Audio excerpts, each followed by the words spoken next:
Halo semuanya, apa kabarnya? Semoga teman-teman semua di dalam keadaan sehat, dilancarkan segala aktivitas maupun usahanya. Amin. Ya, pada video kali ini saya mau mengajak teman-teman menyaksikan debat seru antara Bung Noel dan Bung Raya Rangkuti perihal retreat kepala daerah ya, teman-teman. Sampai-sampai di sini Bung Noel menyebut Bu Megawati itu seorang pendendam ya, karena kemarin ada instruksi untuk menunda ikutnya kepala daerah dari PDIP itu untuk retreat. Tetapi di sini argumentasi dari Bung Raya Rangkuti cukup baik sebagai catatan kritis ya teman-teman, bahwa apa sih perlunya sebenarnya retreat ini, apa sih dasar aturannya gitu, bukankah kalau hanya untuk menyamakan visi misi tidak perlu sampai retreat seperti ini. Dan yang dibutuhkan juga adalah sebenarnya bagaimana kepala daerah itu aspirasinya diserap oleh pusat, bukannya pusat yang memberikan komando kepada daerah. Nah, bagaimana videonya? Coba kita simak dulu bareng-barang. Itulah yang saya sebut tadi kan, gitu loh, Roy. Ini kepentingan pemerintah pusat. Kenapa? Jangan melihatnya secara parsial, Roy. Justru kita melihat dalam kondisi utuh. Iya, ya. Inilah yang kita sebut tadi kepentingan pemerintah pusat. Kenapa? Karena sifatnya arahan. Saya tanya, kenapa bukan pemerintah pusat mendengar daerah, misalnya begitu? Negara atau tidak? Pusat Siapa? Itu mewakili negara atau tidak? Iya, kan tadi ada diskusi. Negara itu pemerintah itu mewakili negara. Setuju kalau ada undangan dari pemerintah pusat harus menganggap bahwa itu satu-satunya kepentingan negara. Ngerti nggak pesannya itu kan ada nanti arahan-arahan. Kalau seandainya arahan itu bukan sebuah kepentingan, kecuali kepentingan pribadi, kepentingan apa, nah itu mungkin tidak mewakili negara. Ketika Pak Prabowo mengajak kepala daerah itulah yang saya sebut tadi kan, gitu loh, Roy. Ini kepentingan pemerintah pusat. Kenapa? Jangan melihatnya secara parsial, Roy. Justru kita melihat dalam kondisi utuh. Inilah yang kita sebut tadi kepentingan pemerintah pusat. Kenapa? Karena sifatnya arahan. Saya tanya, kenapa bukan pemerintah pusat mendengar daerah, misalnya begitu? Negara atau tidak? Pusat Siapa? Itu mewakili negara atau tidak? Iya, kan tadi ada diskusi. Negara itu pemerintah itu mewakili negara, dan kepala daerah itu juga mewakili negara. Ya, iya. Nah, jadi negara yang terjadi ini adalah unsur pemerintah pusat dengan tidak sendirinya ia seolah-olah satu-satunya negara yang mengundang pemerintah daerah yang juga itu adalah negara. Negara itu ini bukan negara federasi, Rey. Jangan soal faktanya mereka nggak datang. Itu aja kita lihat. Faktanya mereka nggak hadir.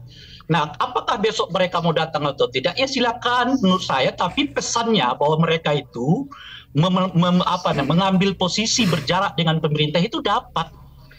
Itu maksud saya. Nah, kalau tadi disebutkan ini adalah inilah yang kita ingatkan sebetulnya dari awal kepada Pak Prabowo. Pak Prabowo, kalau Anda ingin menjadi presiden bagi seluruh rakyat Indonesia ini, Anda jangan beda-bedakan rakyat Indonesia ini di pilkada kemarin. Kenyataannya kan tidak. Presiden Prabowo mendukung si A, mendukung si B di Jawa Tengah begitu, di Jakarta begitu. Ujung-ujungnya kalau nanti Pak Presiden yang terpilih itu bukan adalah orang yang Anda dukung, mereka secara politik bisa mengatakan Pak Presiden mohon maaf kita beda. Gitu loh kira-kira. Nah, waktu Harlah atau kemarin Rakernas Gerindra diundang kepala-kepala daerah yang berasal dari Kim. Di luar Kim nggak diundang. Jadi sebetulnya ketika retreat ini dilakukan, lalu berbicara soal kepentingan negara, tapi perlakuan berbeda-beda. Kemarin yang di-endorse adalah calon yang lain, kebetulan nggak menang. Sekarang diminta kita bersatu dong. Kalau bersatu, kenapa Pak Prabowo mendukung satu saja, bukan mendukung semua calon kepala daerah? Sehingga nanti Pak Presiden bisa mengatakan siapapun yang menang sebagai kepala daerah, dia adalah kepala daerah yang akan sesuai visi misinya dengan saya gitu. Bukan ini saja yang sesuai visi misinya, bukan si B saja yang sesuai visi misinya. Gitu. Nah sekarang kepala-kepala daerah itu yang sebut saja nggak di-endorse oleh Pak Prabowo, mereka kan secara politik bisa mengatakan mohon maaf Pak Prabowo, saya dulu nggak didukung Anda kok. Kan boleh dong secara politik saya juga mengatakan berbeda dengan Anda. Bang Rey ya? Saya? Ya, silakan. Saya nggak ngerti, Rey. Ini sepertinya kurang informasi. Acara di Sentul itu acara ulang tahun Gerindra. Nggak mungkin kepala daerah yang di luar Gerindra kita undang. Kim ya. Jadi yang kita undang itu memang kepala daerah Gerindra, karena ulang tahun Gerindra.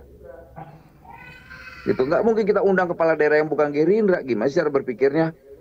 Nah kemudian ada retreat Magelang, memang semua, karena itu kepentingannya untuk bersama. Makanya semua diundang. Baru undang yang begini aja udah ada yang ngambek-ngambek tuh. Mohon Gitu, maaf, makanya kita ketawa. mohon maaf, saya bisa, kalau Anda baca berita itu, bukan hanya kepala daerah dari Gerindra, kepala daerah Kim. dari Kim. Yakin, Oke, yakin. baik. Ada Kim itu 3 tidak agenda, Roy. Ray. Iya, Pertama Kim itu acara tidak Kim. hanya Gerindra. Kedua, acaranya ulang tahun Gerindra. Nah iya, Kita Kim fokus itu di tidak hanya Magelang Gerindra. aja ya. Dia Pak Presiden tidak punya karakter itu memberi sanksi-sanksi. Tapi biarkan rakyat yang memberi sanksi. Saya yakin Pak Prabowo tidak melakukan hal itu. Saya yakin sekali. Karena ini biarlah nanti menjadi catatan sejarah tersendiri. Ini ya kalau kita mau bisa bahasa yang lebih sedikit ekstrim, tapi saya nggak mau saya lontarkan lah. Nanti malah lebih ramai lagi jadi males. Tapi yang jelas biarkan rakyat nanti yang memberi sanksi lah. Itu ke partainya, ke pimpinannya. Dan sejarah juga akan menghukum orang-orang ini kok. Kalau mengganggu atau tidak kan bukan pusat yang terganggu, ya daerahnya yang terganggu. Tapi saya yakin prinsipnya karena semua terkait anggaran adalah pajak rakyat, ya semua harus dikasih. Yang terganggu kan ya, yang masih menenteng dendam ini, dendam benci ini. Tapi soal kepala daerah ini bukan eranya Orde Baru, beda pilihan nanti di sana diberi sanksi secara sosial dan juga secara politik. Ini eranya Pak Prabowo nggak begitu deh kayaknya, jauh banget gitu loh. Karena ini untuk kepentingan negara kok, kepentingan bangsa ini biar semua sama-sama mendapatkan kesejahteraan. Makanya jangan dendam, jangan cengeng, jangan penuh dengan kebencian. Karena Republik ini sudah muak punya pemimpin yang selalu menenteng kebencian dan dendam. Itu contoh Pak Prabowo, udah ditipu, disakitin, difitnah, dianiaya, dia tetap tegar menjadi pemimpin, bahkan dia sebagai pemaaf. Nah, butuh kita pemimpin yang ngerti bagaimana bangsa ini ke depan, bukan nenteng-nenteng kebencian. Ini saya melihatnya ini bentuk kacamata lah ya, kacamata nyata yang dipertontonkan oleh Bu Megawati terhadap bangsa ini. Ini loh saya dendam yang tidak akan pernah berhenti mendendamkan bangsa ini dan kebencian yang saya tenteng. Tapi lihat, rakyat akan menonton ini dan rakyat akan memberi sanksi seberat-beratnya. Tapi saya yakin Pak Prabowo tidak akan melakukan hal itu. Biar rakyat yang melakukannya. Bisa. Kan saya sudah mengatakan tadi itu, dalam konteks seperti yang sekarang, pemerintah daerah itu juga bisa mengatakan, mohon maaf Pak Prabowo, kita beda kok. Sebab kalau misalnya MBG taruh saja pemerintah daerahnya tidak optimal untuk mengawalnya, itu juga bisa berefek negatif kepada pemerintahan Pak Prabowo. Ya. Tapi demi kepentingan bangsa dan negara, iya mereka tetap mengerjakan tugas mereka sebagai kepala daerah. Hey, kan MBG menurutmu MBG itu bagus gak, Rey? Ketika negara pusat, berpihak pada rakyatnya. Kira-kira gitu. Ketika rakyat oleh karena itu, negara memberi mohon maaf Noel, rakyatnya. sekarang waktu saya untuk bicara, saya nggak pernah menginterupsi Anda tadi. Diam langsung ya. Nah oleh karena itu mereka akan mengatakan mohon maaf.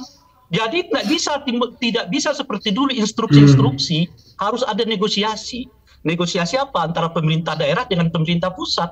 Nah, kalau pemerintah pusatnya mau dihormati, ya mereka harus menghormati juga pemerintah daerahnya. Harus diperlakukan sama. Jangan kemudian ada calon yang didukung, nggak didukung, dikampanyekan, nggak dikampanyekan. Make apa? Make status ya ketua partai yang sekaligus presiden. Menurut saya sih, saya malah mengatakan nggak penting retreat ini. Ini kan cuma menyamakan visi misi loh, tinggal baca aja visi misinya Pak Prabowo kok sama. Itu satu. Yang kedua, itu kan gaya-gaya militer kok. Lah ini pemerintahannya sipil semua kok dibuat gaya-gaya militer. Nah, yang ketiga, materinya coba Anda tadi itu koordinasi. Koordinasi apa? Koordinasi keinginan pemerintah pusat supaya dipahami daerah. Tapi tidak memahami kesulitan-kesulitan daerah supaya dipahami oleh pusat. Lalu belum apa-apa dana transfer daerahnya udah dipotong 50% demi efisiensi. Kira-kira gitu loh. Poin dari Bung Ray Rangkuti sebagai catatan kritis yang menurut saya sangat bagus. Ini pemerintahan sipil tapi kok gaya-gaya militer ya. Lagi pula kemarin ketika retreat kementerian juga menteri-menteri buktinya menimbulkan juga ya ini ya, maksudnya kalau memang itu memberikan pengaruh signifikan, buktinya kemarin ada banyak banget misinterpretasi perihal efisiensi gitu. Lalu ada lagi perihal kasus gas di mana menteri tidak berkoordinasi dengan presiden gitu teman-teman. Jadi artinya apa gunanya retreat ini gitu kalau ujung-ujungnya tidak koordinatif ya, tidak solid gitu, satu perintah saling mengetahui bahwa program yang sudah dieksekusi memang sudah matang, diketahui semua pihak. Buktinya kemarin dibikin kebijakan gas dianulir lagi, bikin efisiensi di pendidikan direvisi lagi. Jadi benar kata Bung Ray Rangkuti ya, ini apa gunanya gitu ya, mendengarkan dorongan atau ambisi pemerintah pusat. Bukankah yang dibutuhkan adalah pemerintah pusat mendengarkan aspirasi pemerintah daerah gitu ya teman-teman. Jadi ada begitu banyak catatan kritis ya perihal retreat ini, karena kalau memang efisiensi ya harusnya sebenarnya retreat ini pun masuk dalam pertimbangan efisiensi tadi ya teman-teman. Jadi memang ada banyak catatan kritis dari Bung Ray Rangkuti perihal daripada retreat ini ya teman-teman, dan saya pikir itu catatan yang bagus ya teman-teman, karena sekarang sudah otonomi daerah dan sifatnya koordinatif ya teman-teman. Ada hak pemerintah pusat, ada hak pemerintah daerah ya begitu ya teman-teman, untuk mengerjakan sesuatu di daerah ya. Kalau menurut teman-teman bagaimana nih? Coba tulis di kolom komentar. Itu saja video kali ini, terima kasih sudah menyimak sampai selesai. Sampai jumpa di video saya selanjutnya.